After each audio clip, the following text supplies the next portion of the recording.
चले, तो कल हम लोग पढ़ रहे थे रासायनिक बलगति। रासायनिक बलगति किसे कहते हैं? तो ध्यान समझिए, ये कहीं ना कहीं रसायन विज्ञान के अंतर्गत आता है। ठीक है, ये रसायन विज्ञान के अंतर्गत आता है, तो हम बोल सकते हैं रसायन विज्ञान की वह शाखा जिसमें अभिक्रिया के वेग या इसी को क्या बोलते हैं? ठीक, तो वेग और दर पढ़ते हैं तो आप ये भी पढ़ेंगे कि दर को प्रभावित करने वाले कारक, सही ना? तो वेग या दर तथा इनको प्रभावित करने वाले कारक और साथ ही साथ इनके क्रिया विधि।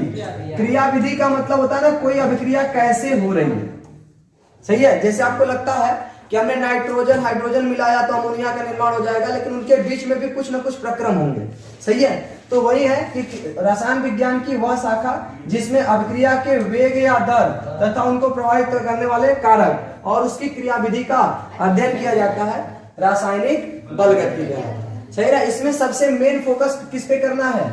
सबसे मेन फोकस किस पे करना है भाई? अभिक्रिया के वेग या दर, सही है ना? तो उससे पहले हम लोग समझेंगे कुछ ऐसी अभिक्रियाएं होती हैं जो उत्क्रमणीय होती हैं और कुछ ऐसी होती हैं जो अनुक्रमणीय, सही है ना? तो अभिक्रिया में कुछ बेसिक आपको बातें जाननी, जैसे आप अपने किताब में जब देखेंगे जो एनसीईआरटी है, एनसीईआरटी में पहले चर्चा करता है तीव्र अभिक्रिया, तीव्र अभिक्रिया में भी तीव्र गलत लिखा हो सकता है, सही है? तो अंग्रेजी में लिख देते हैं fast reaction, very fast reaction, सही है ना? तो तीव्र अभिक्रिया होता है और एक होता है मंद अभिक्रिया, मंद अभिक्रिया।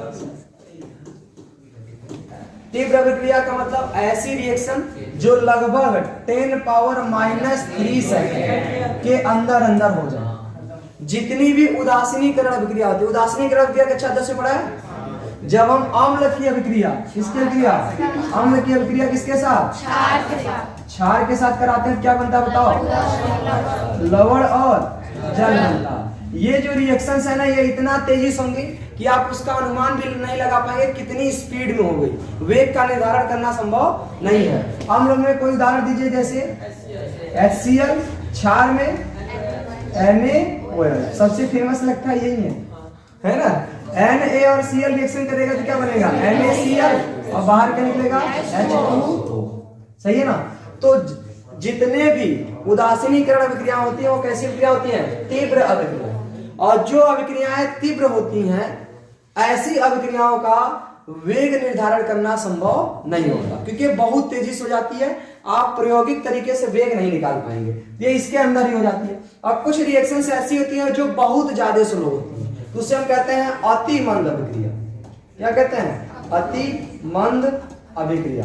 जैसे लोहे पर जंग का लगना, सही ना? लोहे पर जंग का लगना और भाई रेडिएशन। रेडिएशन मतलब जितने रेडियोएक्टिव पदार्थ होते हैं उनमें से कुछ अदृश्य किरणें जैसे अल्फा, बीटा, गामा, ये स्वतः उत्सर्जित होती रहती है, तो वो कैसी? तो उसे हम क्या बोलते हैं? रेडिएशन, सीधे रेडियोएक्टिविटी बोलते हैं, रेडिएशन। ये सब ऐसी प्रक्रम है जो बहुत लंबे समय तक होती है, तो इनके वेग का निर्धारण करना संभव नहीं है। इसका उदाहरण आप ऐसे समझ सकते हैं, सबसे ज्यादा रेडिएशन किसमें होता है? तो अभी बनाया गया है परमाणु बम। अब कुछ देश हाइड्रोजन बम बनाने में भी लगे हैं, और हाइड्रोजन बम एक ऐसा बम होता है जिसको अगर फोड़ दिया जाए शायद पृथ्वी का सत्यानाश खत्म हो जाए, मतलब सत्यानाश पूरी तरह से हो जाए, सही है ना? तो हाइड्रोजन बम बहुत खतरनाक होता है। तो जो परमाणु बम होता है, एटम बम बोलते हैं उसको, उसमें सबसे ज्यादा क्या होता है? रेडिएशन। वो पहली बात तो जितना दूर तक उसकी फ्लेम जाएगी ना, उतने दूर के व्यक्ति हो, चाहे पत्थर हो, चाहे लोहा हो, पिघल के प्लाज्मा बन जाएगा। इतना हाई टेम्परेचर होता है, लगभग जैसे 1,00,000 1.5 लाख डिग्री सेल्सियस इतना टेम्परेचर जनरेट होता है। एक इंसान को जलाने के लिए 250 से 300 डिग्री सेल्सियस टेम्परेचर काफी है, और जहाँ 3 लाख टेम्परेचर आएगा वहां बताओ क्या होगा? पिघल के तुरंत प्लाज्मा बन जाओगे। प्लाज्मा देखा कि नहीं? जब ज्वालामुखी में से निकलता है लावा, उसको कहते हैं प्लाज्मा। तो वो परमाणु बम का जितना एरिया रहेगा, कैपेसिटी, जितना दूर वो फटेगा उसकी एक कैपेसिटी, बाकी फटने के बाद जो रेडिएशंस होंगे वो बहुत लंबी दूर तक उसका इफेक्ट होगा। जैसे अगर जैसे मान लो जो लोग उसके प्रभाव में नहीं है, दूर पे है, तो उनको रेडिएशन से असर होगा। रेडिएशन से आंख हो सकता है अंधे हो जाए, पैर से अपाहिज हो जाए, सही ना? या हाथ फ्रैक्चर हो जाए, सही है? या किसी शरीर का कोई अंग ही काम करना बंद कर दे। तो इस तरह की कई सारी बीमारियां बहुत तेजी से फैलती हैं। ठीक है, अब तक परमाणु बम को केवल जापान हिरोशिमा और नागासाकी ही देखे हैं, बाकी सब लोग तो केवल सुने हैं। सही है। और हाँ, अभी जो माहौल चल रहा है ना, हो सकता थर्ड वर्ल्ड वॉर स्टार्ट हो जाए। सही है, लेकिन थर्ड वर्ल्ड वॉर स्टार्ट होगा तो इसमें परमाणु ये आर्मी नहीं लड़ेगी, परमाणु बम लड़ेगा, नहीं सीधे स्पेस में लड़ाई होगी। सही ना, क्योंकि सारे के सारे देश बनते जा रहे हैं फाइटर जेट एकदम खतरनाक वाले। सही है, और फाइटर जेट जमीन पे नहीं लड़ती, हवा में चलते हैं उससे। सही है, तो इस समय तो टेक्नोलॉजी जिसके पास ज्यादा है वही जीतेगा, भले वो देश छोटा ही क्यों ना हो। सही है, आपका देश कितना बड़ा क्यों ना हो, जीतने का कोई फर्क नहीं पड़ता। आपकी सेना कुछ भी नहीं कर पाएगी जब तक कि आपके पास टेक्नोलॉजी नहीं है। सही है, तो ऐसी अभिक्रियाएं होती हैं अति मंद अभिक्रिया। अब जब बहुत ज्यादा स्लो है तो उनमें भी प्रायोगिक वेग निकालना थोड़ा सा मुश्किल होगा, है ना। तो इसीलिए ऐसी अभिक्रियाएं जो कुछ घंटे में कुछ मिनट में हो जाए उसको हम कहते हैं केवल मंद अभिक्रियाएं। मंद अभिक्रियाओं के वेग का निर्धारण करना संभव है। जैसे मंद अभिक्रिया में जैसे N2O5 है, इसका विघटन होगा तो N2 नाइट्रोजन N2O बनेगा प्लस ऑक्सीजन बनेगा। सही है ना। या फिर जैसे कुछ और भी रिएक्शन है, या Cl को अगर आप गर्म करेंगे तो हाइड्रोजन गैस और क्लोरीन गैस अलग होगा। सही ना, ये ऐसी अभिक्रियाएं जो कैसी अभिक्रियाएं हैं, मंद अभिक्रियाएं। तो हम लोगों को मंद अभिक्रियाओं के ही वेग का क्या करना होता है, निर्धारण करना होता है। सही ना। तो कुछ रासायनिक अभिक्रियाएं जिसमें, अच्छा, अभिक्रिया किसे कहते हैं, जब दो या दो से अधिक पदार्थ मिल करके किसी नए पदार्थ का निर्माण करते हैं, इस प्रक्रम को क्या बोलते हैं, रासायनिक अभिक्रिया। रासायनिक अभिक्रिया में हमेशा नया पदार्थ बनता है, या अवस्था में परिवर्तन हो जाता है, या रंग में परिवर्तन हो जाता है, या गैस निकलता है। ये सब रासायनिक प्रक्रिया के उदाहरण है। ठीक है ना। इसके आगे हमने कल आपको कुछ चीजें और भी बताया था, जैसे उत्क्रमणीय और अनुत्क्रमणीय।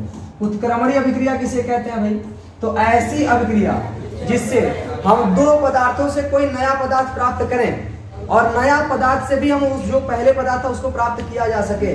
तो इसका मतलब है कि ऐसी अभिक्रिया उल्टा आ सकती है, तो इसे हम क्या कहेंगे, उत्क्रमणीय अभिक्रिया। और एक होता है अनुत्क्रमणीय। सही है, इसको बोलते हैं रिवर्सेबल और इसको बोलते हैं इरिवर्सेबल। ठीक है, उत्क्रमणीय के जो जैसे जो रिएक्शन के बीच जो एरो लगता है ना, अगर एरो केवल एक साइड ऐसे है तो इसका मतलब है कि अनुत्क्रमणीय, इधर से उस साइड जाएगी लेकिन रिवर्स नहीं आएगा। लेकिन अगर एरो ऐसे है बीच वाला, ऐसे लिख करके फिर ऐसे, तो इसको कहते हैं उत्क्रमणीय अभिक्रिया। और उत्क्रमणीय अभिक्रिया में अभिकारक से उत्पाद को प्राप्त कर सकते हैं और उत्पाद से अभिकारक को प्राप्त कर सकते हैं। जैसे हम आपको एक सिंपल सा उदाहरण बताएं, आप लोग अभी कक्षा 10 में फिजिक्स में थोड़ा बहुत पढ़ा था विद्युत धारा के चुंबकीय प्रभाव। सही ना, उसमें एक था कि जब हम विद्युत धारा को प्रवाहित करते हैं तो तार के चारों तरफ चुंबकीय क्षेत्र उत्पन्न हो जाता है। सही ना, इसको दिया किसने था, ऑरेस्टेड ने। किसने दिया था, ऑरेस्टेड ने। इसके बाद एक व्यक्ति और है जिसका नाम था फैराडे। इन्होंने कहा कि अगर हम विद्युत धारा को प्रवाहित करते हैं तो चुंबकीय क्षेत्र जनरेट होगा। तो एक काम करते हैं, चुंबकीय क्षेत्र को परिवर्तित करें तो विद्युत धारा उत्पन्न होनी चाहिए। सही ना, तो इसमें दोनों रिएक्शंस हो रही है कि नहीं, विद्युत धारा से चुंबकीय क्षेत्र जनरेट कर सकते हैं, चुंबकीय क्षेत्र से विद्युत धारा। हालांकि ये भौतिक प्रक्रम है, लेकिन हम आपको बता रहे हैं कि इसमें हम दोनों को रिवर्स कर पा रहे हैं। तो ऐसी अभिक्रियाएं अगर रिएक्शंस न हो तो उसमें क्या कहते हैं, उत्क्रमणीय अभिक्रिया कहते हैं। सही है, लेकिन अनुत्क्रमणीय उसे कहते हैं जिससे आप एक बार रिएक्शन करा दिए दोबारा रिवर्स नहीं आ सकते। जैसे दूध का दही में परिवर्तन, अगर दूध किसमें बन गया, दही बन गया, तो दही से आप दूध नहीं बना सकते, कुछ भी कर लो। सही ना, तो ऐसी अभिक्रियाएं क्या होती हैं, अनुत्क्रमणीय। और हमको इस चैप्टर में अगर देखा जाए तो अनुत्क्रमणीय अभिक्रियाओं का और अनुत्क्रमणीय अभिक्रियाओं में भी मंद अभिक्रिया का हमें क्या निकालना है, वेग या दर। सही है, तो हम आगे बढ़ते हैं, अभिक्रिया का वेग। सही है, हेडिंग क्या है भाई, अभिक्रिया का वेग। अभिक्रिया का वेग, सही ना। तो अभिक्रिया का वेग को हम अंग्रेजी बोल सकते हैं, वेग को हम दर भी बोलते हैं। तो इसको अंग्रेजी में बोलते हैं rate of reaction. Rate of reaction, rate of reaction ये किसे कहते हैं भाई, तो देखिए अभिक्रिया कितनी तेजी से हो रही है, ये अभिक्रिया का वेग। सही ना, जैसे आप साइकिल चला करके कोचिंग आते हो, कितना तेजी से चला रहे हो आप साइकिल, ये आपके साइकिल का वेग है। सही ना, तो ऐसे ही कोई रासायनिक अभिक्रिया कितनी तेजी से संपन्न हो रही है, ये अभिक्रिया की वेग। सही ना। तो एकदम सिंपल से अगर हम कहें कि मान लेते हैं कोई अभिक्रिया है जिसके अभिकारक क्या है, R है, और ये अभिकारक किसमें कर्ण हो रहा है भाई, उत्पाद में। किसमें कर्ण हो रहा है, उत्पाद में। उत्पाद को हम क्या बोलते हैं, P। अभिकारक को क्या बोलते हैं, R। तो अभिकारक से उत्पाद बनने की प्रक्रिया रासायनिक अभिक्रिया कहलाती है। तो इसका वेग क्या होता है, वेग यानी दर। तो दर क्या होता है, ध्यान समझिए, ठीक है। अभिकारक की सांद्रता में परिवर्तन, अभिकारक की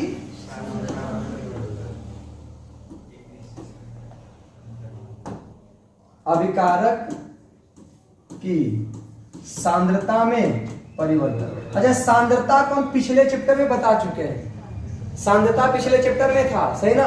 सांद्रता में परिवर्तन बटे क्या होगा भाई, समयांतराल। क्या होगा,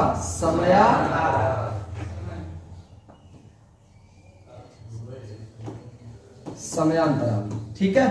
तो ये हो गया आपका एक, ये तो अभिकारक से है। और इसी के बराबर आप लिख सकते हैं उत्पाद में परिवर्तन, उत्पाद की सांद्रता में परिवर्तन, सांद्रता में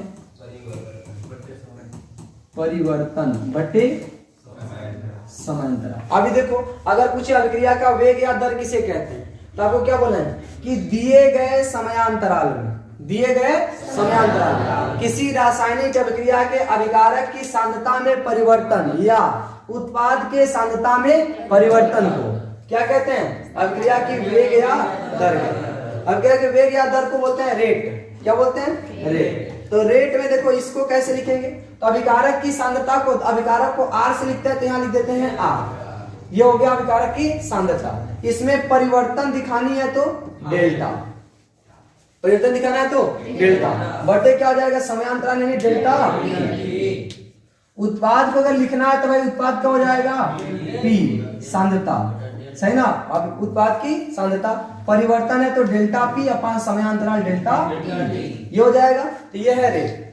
लेकिन आप सब लोग एक बात ध्यान दीजिएगा कि अभिकारक और उत्पाद में अभिकारक की मात्रा लगातार क्या होती है, घटती है, और उत्पाद की मात्रा लगातार बढ़ती है। इसलिए अभिकारक की सांद्रता को हम क्या लिखेंगे, वो आगे चिन्ह को हम आगे देख लेते हैं। देखिए जैसे डेल्टा R, परिवर्तन आपको हमेशा याद होना चाहिए R2 माइनस R1। परिवर्तन क्या होगा, R2 माइनस R1, सही है।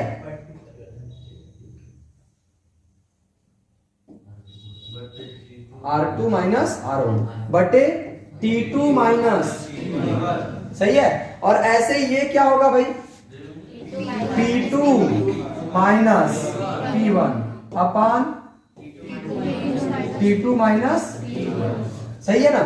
अब ध्यान इतना देना है कि ये समय के साथ घट रहा होता है, इसलिए इसमें क्या लगाते हैं माइनस, और ये समय के साथ बढ़ रहा होता है इसलिए क्या लगाते हैं प्लस। तो प्लस लिखने की आवश्यकता नहीं है, अगर आप माइनस में इधर लिखेंगे उधर प्लस में, तभी दोनों बराबर होंगे।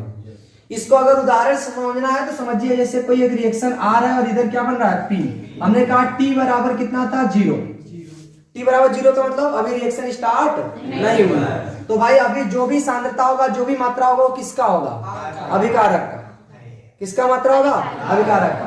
जैसे हम कहते हैं, मान के चलते हैं ये 20 है, कितना है 20। तो जब अभी रिएक्शन स्टार्ट हुआ ही नहीं है तो इसका मतलब उत्पाद बना नहीं है, तो उसकी मात्रा कितना होगा, 0। कुछ नहीं होगा तो 0। अगर हम कहते हैं T बराबर 5 सेकंड पे देखते हैं, तो हमने ये पाया कि ये 20 से 15 बच गया। कितना बचा है, 15। तो इसको देखा गया, ये कितना हो जाएगा भाई, 5 हो जाएगा। हमने कहा T बराबर 10 सेकंड पर, तो ये पाया कि ये 15 से 12 हो गया, तो ये कितना होगा बताओ भाई, 3 घट गया ना, तो ये 3 बढ़ जाएगा, 8 हो जाएगा। अगर हम कहते हैं T बराबर 15 सेकंड पर, सही है, 15 सेकंड पर, तो हो सकता है कि ये 10 हो जाए, तो ये कितना बचेगा भाई, 10 ही बचेगा। हो सकता है ऐसे जाते जाते T बराबर 30 सेकंड पर हमने ये पाया कि ये 0 हो गया, तो ये हो गया 20, सही ना। देखो इस बात का क्या मतलब है, आप वह समय जिसमें अभिकारक की सांद्रता 0 हो जाए, इसका मतलब अभिक्रिया पूर्ण हो चुकी है, सही ना। यानी इस अभिक्रिया को पूरा होने में कितना समय लगा है, 30। ये तो अभिक्रिया कितना समय में हुई वो हो गया, सही ना। तो आपको अगर निकालना है अभी ये वेग या दर, तो आप कैसे निकालेंगे। जैसे मान के चलिए ये है T1, हमको इसके बीच में निकालना है, अभिकारक से निकालना है। तो अभिकारक से आप बोलेंगे 0 से हमें कहां तक के बीच में निकालना है, 5 सेकेंड के बीच में। तो वेग क्या होगा बताइए, वेग क्या होगा, R2 माइनस R1। तो ये R1 था और ये क्या हो गया, R2 हो गया। तो देखो R2 माइनस R1 का मतलब है कि 15 माइनस 20, 15 माइनस 20 ऐसे करेंगे कि नहीं। और बटे T2 माइनस T1 मतलब 5 माइनस 0, 5 माइनस 0। तो 15 में से 20 गया तो -5 बटे 5, तो बराबर क्या आएगा, -1। सही ना, मात्रक उत्तर कभी आगे देख लेते हैं। ठीक, अगर यहां से निकालते उसी पर तब बताओ क्या आता भाई, रेट निकालते तो क्या होता, P2 माइनस P1 यानी 5 माइनस 0, 5 माइनस 0 बटे समय 5 माइनस 0। तो 5 में से 0 गया कितना आ जाएगा, 5 बटे 5 यानी 1। तो वैल्यू दोनों आई है माइनस में या प्लस में, तो हमको तो करना था बराबर, इसीलिए इधर माइनस से पहले हमने गुणा कर दिया। अब इसमें माइनस अगर पहले गुणा कर देंगे तो ये भी क्या हो जाएगा, प्लस। मतलब चाहे अभिकारक से हम निकालें वेग, चाहे उत्पाद से निकाले वेग, दोनों क्या होते हैं, बराबर। बस अंतर ये होता है कि ये लगातार घटता है और ये लगातार बढ़ता है। सही ना। तो हमने कहा जब इसमें बढ़ता है घटता है तो इसमें माइनस, इसमें प्लस आएगा। हमको ये दिखाना है कि हम वेग क्या होगा, सदैव बराबर होगा, इसलिए बराबर करने के लिए इधर माइनस से गुणा करें। और आपको याद कैसे रहना है कि ये समय के साथ घटता है, इसलिए माइनस लगा दिए। ठीक है, तो ये हो जाएगा बराबर। अब ध्यान समझिए, इसके वेग के मात्रक क्या होता है। सही ना, वेग का मात्रक, वेग का मात्रक। तो मात्रक कैसे निकालेंगे। और एक बात और याद रखिएगा, केमिस्ट्री में जनरली चेंज करना कोई मतलब नहीं होता। जो भी वैल्यू दिया, अगर मिनट में दिया तो आपका मात्रक मिनट में आ जाएगा, घंटे में दिया तो मात्रक घंटे में आ जाएगा। सही ना। तो मात्रक निकालना है तो रेट बराबर हमने क्या लिखा था, सांद्रता में परिवर्तन, वो चाहे अभिकारक हो चाहे उत्पाद हो, सांद्रता में परिवर्तन बटे क्या लिखे थे, समयांतराल, समयांतराल। ठीक, ध्यान समझिए, अगर हम कहते हैं कहीं 10 मोल प्रति लीटर, इसमें से हम घटा रहे हैं 5 मोल प्रति लीटर, तो कितना आएगा, कितना आएगा, 10 में 5 या 5, और मात्रक वही रहेगा, मोल प्रति। मतलब घटाने से या जोड़ने से मात्रक में कोई परिवर्तन नहीं होता, लेकिन भाग या गुणा करते हैं तो मात्रक में परिवर्तन होता है। तो यहां तो मैंने परिवर्तन लिखा है, मतलब सांद्रता का जो मात्रक होगा वही सांद्रता में परिवर्तन का भी मात्रक होगा। तो सांद्रता में परिवर्तन क्या होता है, मोल प्रति लीटर होता है।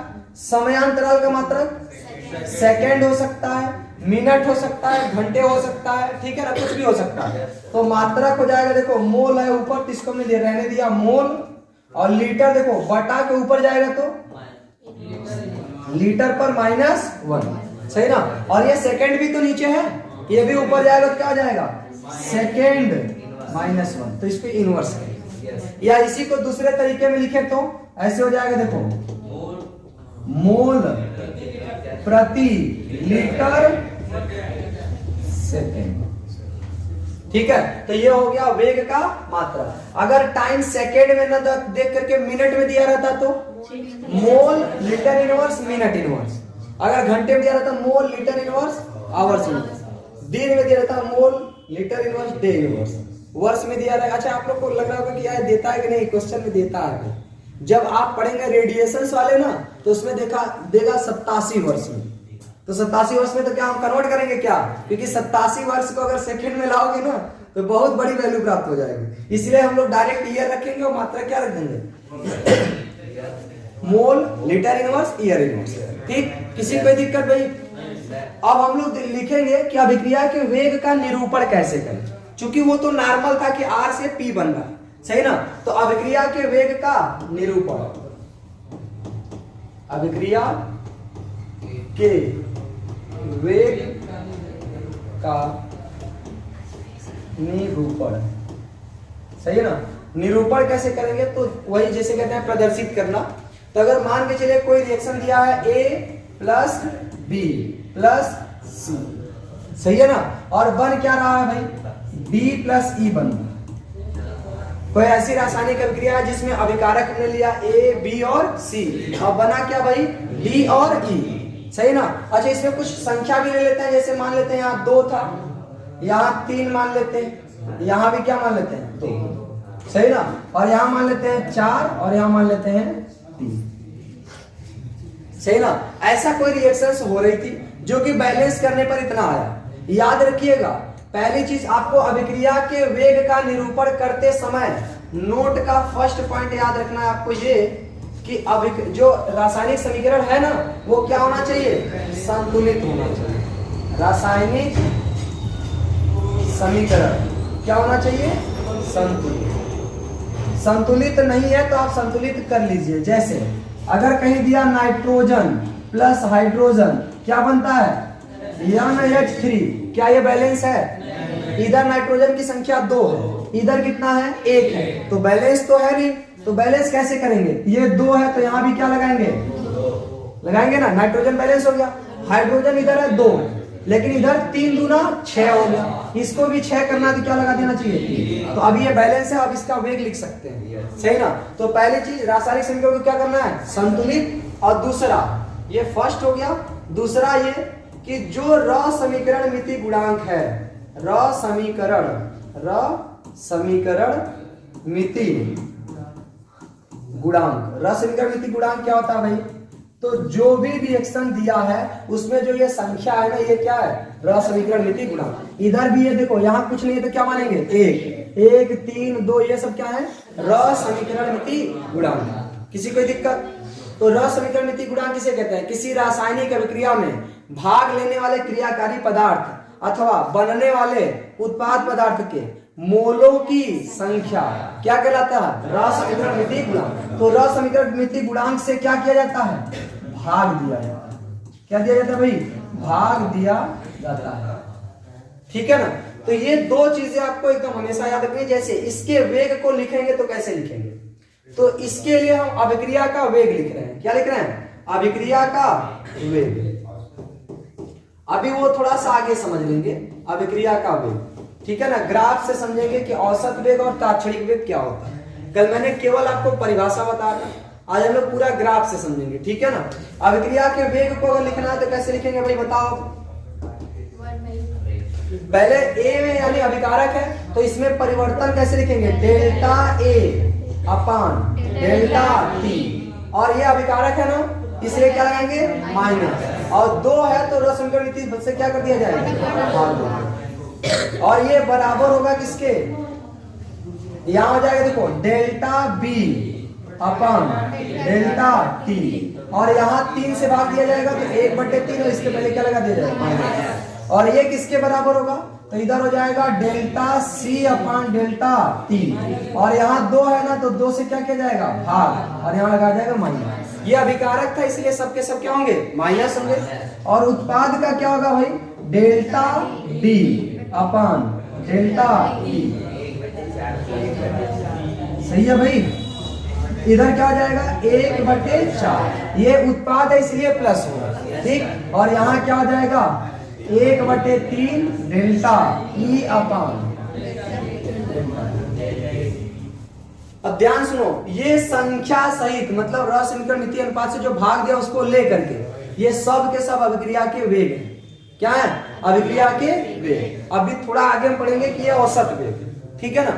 तो अभिक्रिया का ये वेग है, लेकिन इसमें कई तरह के सब क्वेश्चंस बनते हैं। जैसे आपसे अगर हम बोले कि ये पूरा क्या है, तो ये पूरा अभिक्रिया का वेग, लेकिन delta A upon delta T क्या है, तो ये कहता है कि जो ए है वो कितनी तेजी से विघटित हो रहा है, यानी टूट रहा है जो उत्पाद बन रहा है, इसको बोलते हैं ए के विघटन की, ए के विघटन की।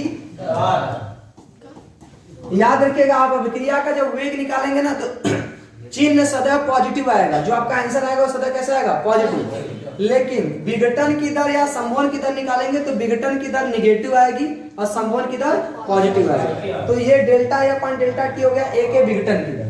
हम कह delta B upon delta T क्या है भाई, बी के विघटन की दर। तो बी भी अभिकारक है तो ये भी विघटन होगा, तो बी के विघटन की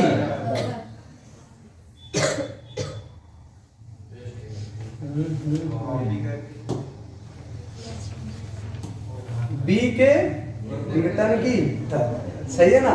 एक इसका और कॉपी कर लेते हैं। अब किसके विघटन की दर? तो delta C upon delta T, जो इसमें ये दिया delta C upon delta T हो गया सी के विघटन की दर। और अगर हम कहें डेल्टा डी अपान डेल्टा टी क्या है भाई? डेल्टा डी अपान डेल्टा टी, तो ये तो अब उत्पाद है यानी इसका निर्माण होगा, इसको बोलेंगे डी के निर्माण, या निर्माण को हम बोलते हैं संभवन। निर्माण को हम क्या बोलते हैं? संभवन। संभवन की दर को हम वेग भी कह सकते हैं, इसमें कंफ्यूज नहीं होना, ठीक है ना। तो निर्माण के संभवन की दर, ऐसे अगर हम कहें डेल्टा ई अपान डेल्टा टी, ये क्या है? ये हो गया ई के निर्माण की दर।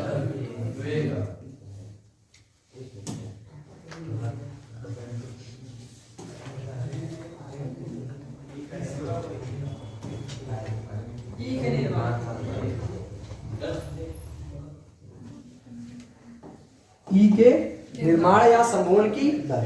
किसी को कोई दिक्कत भाई? तो यहाँ पर अगर आपसे अभिक्रिया का वेग पूछेगा तो ये कंप्लीट निकालना है, लेकिन किसी के विघटन की दर या किसी के संभवन की दर पूछेगा, जैसे ए के विघटन की दर केवल इतना। और आपको ये बात ध्यान देनी है कि जब विघटन की दर पूछेगा ना तो आंसर आपका माइनस में आएगा, और जब संभवन की दर पूछेगा तो आंसर प्लस में आएगा। तो हमने स्टार्टिंग से क्या क्या पढ़ाया भाई? उठाना कि रासायनिक बल गतिकी क्या है। तो रसायन विज्ञान की वह शाखा जिसमें अभिक्रिया के वेग दर या उसको प्रभावित करने वाले कारक और क्रियाविधि का अध्ययन किया जाता है, रासायनिक बल गतिकी। इसके बाद हमने कहा अभिक्रियाओं के बारे में कुछ इंपॉर्टेंट फैक्ट जानिए, हमको क्या पढ़ना है क्या नहीं पढ़ना। जैसे तीव्र अभिक्रिया क्या है? तो ऐसी रासायनिक अभिक्रिया जो बहुत जल्दी हो जाए। बहुत जल्दी में कितना? 10 पावर माइनस 3। 10 पावर माइनस 3 का मतलब जानते हैं? 1/1, यानी कि 1 सेकेंड का भी 1000 बार तोड़ दो ना, तो जो छोटा सा वैल्यू आएगा उसको कहते हैं 10 पावर माइनस 3, सही ना। तो उतना जल्दी हो जाएगा तो क्या होगा? तीव्र अभिक्रिया। मंद अभिक्रिया किसे कहते हैं?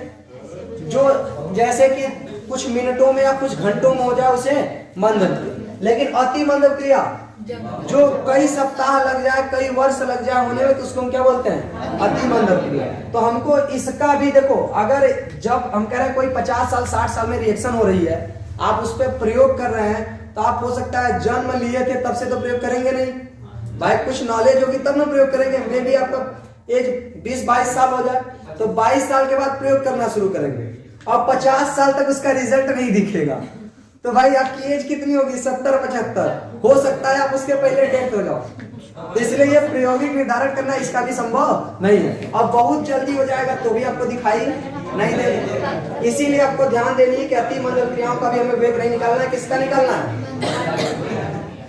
आपस में डिस्कशन नहीं भाई, ठीक है। आगे हमने कहा कुछ उदाहरण में याद रखने हैं कि तीव्र अभिक्रियाएं कौन सी होती है। जितने भी उदासीनीकरण अभिक्रिया होती है सब क्या होती हैं? तीव्र अभिक्रिया। लेकिन उदासीनीकरण का उल्टा भी याद रखो, जैसे लवण में जल, नमक में पानी मिलाते तुरंत घुलता है भाई, कुछ मात्रा नीचे बैठती है लेकिन उससे कोई दिक्कत नहीं, फिर भी वो आयनित तुरंत होता है, भले घुले धीरे धीरे, सही ना। तो मतलब रिएक्शन तुरंत होती है। तो पानी में नमक का घुलना भी वो अति तीव्र अभिक्रिया, ठीक है।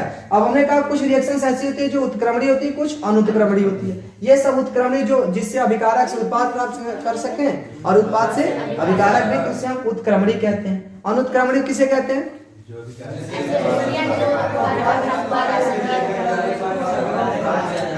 जिसमें अभिकारक से केवल उत्पाद प्राप्त कर सकते हैं, उत्पाद से अभिकारक प्राप्त नहीं कर सकते। इसके बाद हमने देखा अभिक्रिया का वेग या दर। तो अभिक्रिया के वेग या दर किसे कहते हैं? तो एक दिए गए समयांतराल में अभिकारक की सांद्रता में परिवर्तन या उत्पाद के सांद्रता में परिवर्तन को अभिक्रिया का वेग या दर कहते हैं। इसे रेट बोलते हैं। तो हमने कहा कैसे लिखेंगे? तो देखो अभिकारक की सांद्रता को डेल्टा, इधर माइनस उधर प्लस, सही ना। ये एक उदाहरण था, तो मैंने कहा इधर माइनस क्यों लगा, तब चूंकि हमारा सारा वेग क्या हो जाए? बराबर हो जाए, ठीक है। आगे मैंने आपको क्या बताया? मात्रक। तो मात्रक वेग का क्या होता है? Mole litre inverse second inverse, या इसी को बोलते हैं मोल प्रति लीटर सेकेंड, ठीक है। कोई दिक्कत? इसके जस्ट बात क्या है भाई? ये हो गया आपके अभिक्रिया के वेग का निरूपण। इसमें दो बातें ध्यान देनी है।